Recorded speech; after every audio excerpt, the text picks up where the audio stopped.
Good morning, Denise Dryden here, out on Bainbridge Island. I'm up on underneath the roof because it's starting to sprinkle and you're going to hear the ferry go by. So there might be a little bit of a distraction, but I think we can do this today. So every week I take on a topic and I ponder it all week long. And this one came up a couple weeks ago and I was tentative to put it on there. It's about the mother-father-child dynamics.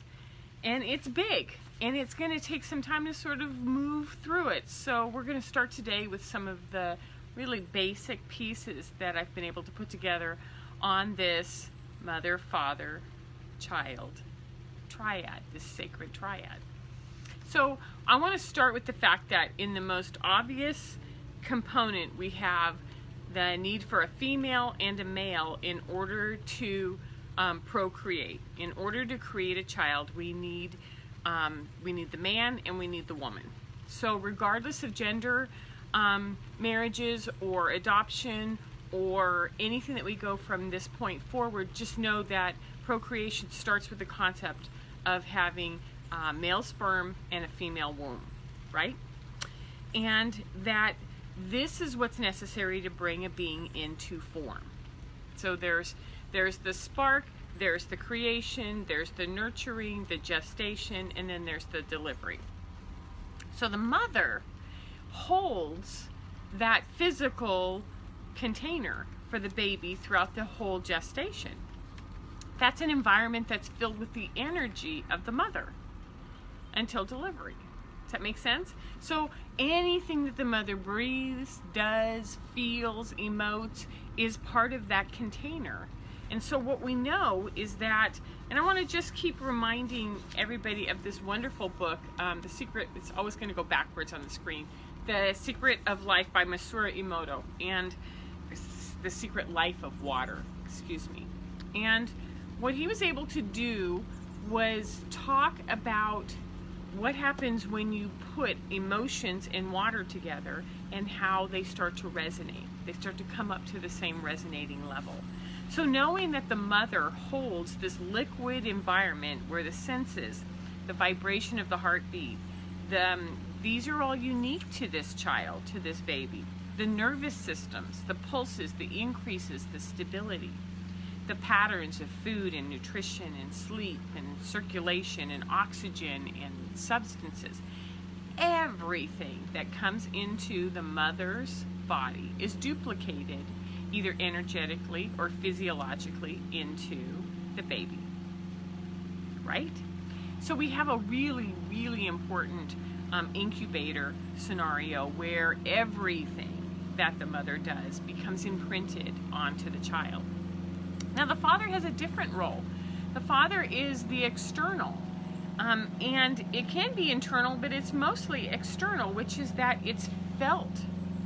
The father's presence is felt through the mother or felt by the baby through the womb, whether it's tone of voice, whether it's the senses, the heart reactions, the nervous systems. This is what happens to the mother when the father's around. So there's this association with that voice, that vibration, and that feeling that there's another person that matters to me. So the presence of that second person means that now what we have is we have one primary and a second or a third or a fourth, depending on the extended family, siblings, all of that. What we have is additional vibrations that that baby in utero gets used to. So this is a bond of energetics, and it's in the developmental stage of the baby. Does that make sense? Yeah. So this child is a blend of two separate vibrations, two separate patterns, two separate genetic codes, and it is a unique blend, and there is no child like it, because space-time, the time of conception all the way through delivery, every environment, every mother's different, every couple is different. So there's something really sacred about the blending of these two people. Now, these two energies can continue on into parenting, or as we know with adoption, or we know with single gender marriages, then there's the introduction of parenting. And so we have the mother-father roles as well as these old patterns of vibration. So this is a relationship of choice. Mother and father choose to do this relationship. And so what I brought was like a little bit of a scarf, which is, there's a bonding. And whatever happens here affects this, or whatever this one does affects that. And we can take bigger stretches out, or we can bring it in and become really tight and close. But the bottom line is that this is a bonding of a relationship by choice. And that bonding, it takes some consciousness and some adaptability and a commitment to figure out, hey, we're in this now, and we have to raise a child together. Or we're solely responsible for raising a child, right? So conflict can be felt by the child as much as what this commitment and bond is. This is the very first relationship in the physical world that the child is going to have. And it's going to pattern the roles, the expectations. They're going to pattern it based on what it feels like, especially when they're infants, what it sounds like, what it feels like, what they know. Because as their senses become more mature, then taste and touch and feel and sight become developed, especially after delivery. So stability, instability, peace, stress, love, the absence of love, these are all vibrations that affect this human. So each parent models these choices, and then they pass it down to the child. They impress upon the child. So one of the things I wanted you to do is play with it.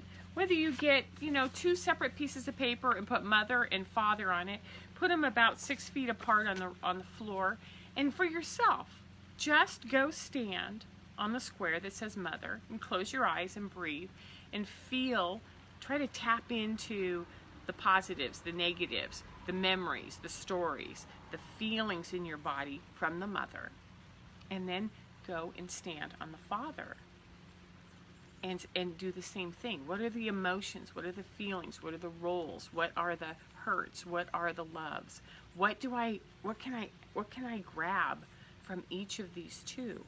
And then knowing that there's polarity, that you have 2 separate, really different individuals, then you sort of go, oh, this is the feelings of the mother, and then here's the feelings of the father, and here's the feelings of the mother, and here's the feelings of the father, until you begin to understand what parts of it are you. And then my suggestion is, like a figure 8, you go to that center apex, and then you drop down into your role, which is, this is my father, this is my mother, and this is me. What parts of me belong to him? What parts belong to her? Or in alternative child environments, what parts belong to this parent and what parts belong to this parent?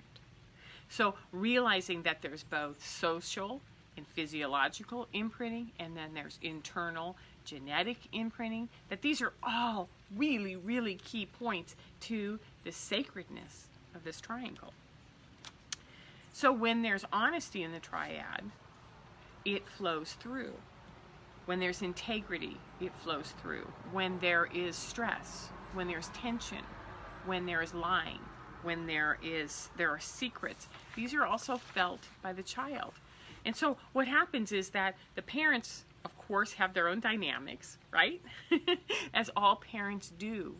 And how we model, how we take care of those, is felt by the child, especially in those first 18 years when they're home and they're around it and they're trying to understand, is this mine or is this something that's going on in the house? So there's this concept of what we're going to keep doing, which is going to Masaru Emoto's book, which is there's resonance. There's either resonance or there's dissonance with a parent or with something that's going on with a parent. So if there's judgment, or if there's expectations, or there's fears, or there's worry, or there's like, I just don't know if this kid's capable, and you're exuding all of this, this resonance is still felt into the child. So whatever the parent, either parent puts into that triad, is brought into form into the child. Does that make sense? So with this attunement, it means that our role as parenting, or playing the role as a parent, or playing the role as a child as we look up to our parents who raised us, what do we know now that we didn't know before? What am I giving this child? What am I giving this child consciously? Or what did I pick up unconsciously, and where do those belong? And so this triad ends up being the core piece that shapes everything in our lives. Whether it's what the parents bring into the child, or how we look at the hopes and dreams of the child, doesn't really matter. These two parents provide a key role into the parenting scenario. So when we're in alignment with that, the emotions that come out are joy, and their happiness, and their exploration, curiosity, security, blooming, growth, independence. It's like, the soil here is really good, I can bloom. My needs are taken care of, and I understand these people, and it's effortless, and I can grow. Or when things are out of alignment, when we have an unhappy parent or an unhappy partnership, or there's stressors that are involved, then there's this dissonance and this disharmony and this incoherence, and it comes out in our children in anxiety and insecurity and fear and doubt and lack of worth, lack of sense of self. I don't know what's going on because all of this stuff outside is always there. Depression, codependence. So when we are members of a parenting team, we have to be aware of who we are, how we represent. Are those fears, judgments, things, expectations, joys, happiness, excitement ours? And are we aware of them? Are we aware of how they affect the partnership? And are we aware of how they affect, right, the child in the triangle, right? So this awareness is passed on. So that's why I focus on parents, because parents play such a key role in establishing the success and growth of a child, or the pervasive self-doubt that haunts them. And anything we can do to sort of move through, what is it that you do when you model parenting, when you model adulthood as a parent? So this is what I do. My name is Denise Dryden. You can find me on DeniseDrydenCoaching.com, and have a fabulous Sunday. Have a fabulous rest of the week. Take care.